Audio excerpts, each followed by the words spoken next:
Yenze KSMX kama wano kwa SMX Media neyongera okwebaza ba subscribers bange nti mwebale nnyo okubeera nga mu subscribing nga nesaba no yatana bakubeera nga subscribing anti no subscribing ano kwa SMX Media tubeera ne updates na damu entertainment industry n'ekyokubiri stories affe zibeera nnyimpi ekyokusatu stories affe tuzikonvertinga ne zibeera nga ziwewuka obutasobola kutwala nnyo data compared to other stories on other YouTube channels so gobero yagaza kulaba entertainment stories na ddala ku YouTube nengo otyo data okubeera nga agenda mungi nnyo subscribing ano kwa SMX Media for stories affe converting and zibanga tezitwala new data Kapakat naye yono tanewunyisiza goge mazima kubanga Kapakat atadde ebifaananyi bi actually point ziri bbiri ebifaananyi byo bya Kapakat naye Kapakat ku official page ye kyataddeyo kyekyonga akubye omugongo emabega nze ongenza okola research kyensanzeeyo kati binene bisigadde abaana bo babifunanga gwe kyolina okumanya gwe genda weekubisa ebifaananyi byongo oli bwereere kyoba omanya abaana bajja bifuna kati ya Kapakat ku official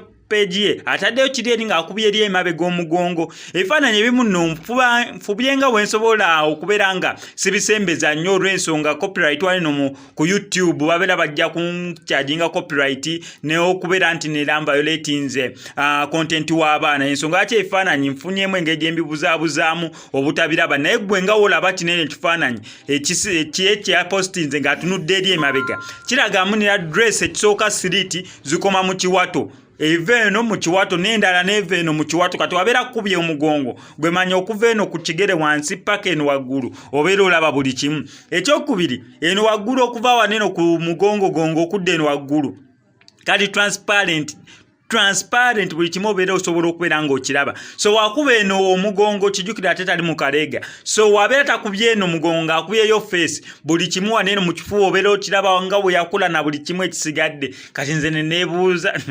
Wanai siganyi wadde Kapakat si yakitadde naye ekya Kapakat kyo sikyewunyiza nnyo okusinziira ku bifaananyi byazze yeekubya n'okusinziira ku karakita ye nga Kapakat kubanga ye bw'ati we asalawo okubeera nga yeebrandinga kizibu Kapakat kwambala bintu biwanvu ekisooka alina ttatu ku kisambi eva eno ku viivi paka eno wanaayambala ebiwanvu ani anaagiraba ayibeera eno okubeera nga eri wabweru yensonga lwaki ayambala bunene bubikini simanya bubayika n'ebisigadde ekisambi kisigale nga kiri wabweru musobola okubeera nga mulaba ttatu n'ebinene ebifaananyi byo ate biyitiridde ebifaananyi g'amazima biyitiridde buli kimu ekiri ku kifuba okiraba bulungi nnyo ne siriiti yaako okuva eno wansi paka eno waggulu gwe nawe naagala okubeera ng'obiraba binene ebifaananyi mu full details so maybe ate obuzibu tebiriyo wa Kapakat kati simanyi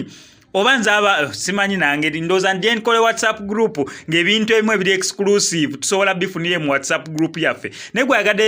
yagadde stories zange wano ku SMX Media akankusaba bambi osubscribinga wano ku SMX Media tubeera ne stories buli nnaku naddala mu entertainment industry n'ekyokuba stories zaffe tuzikonvertinga ne zibeera nga ziwewuka obutakutwalira nnyo data ekyokusatu bu story waffe bubeera bumpi ate nga bunyuma MC SMX sign out.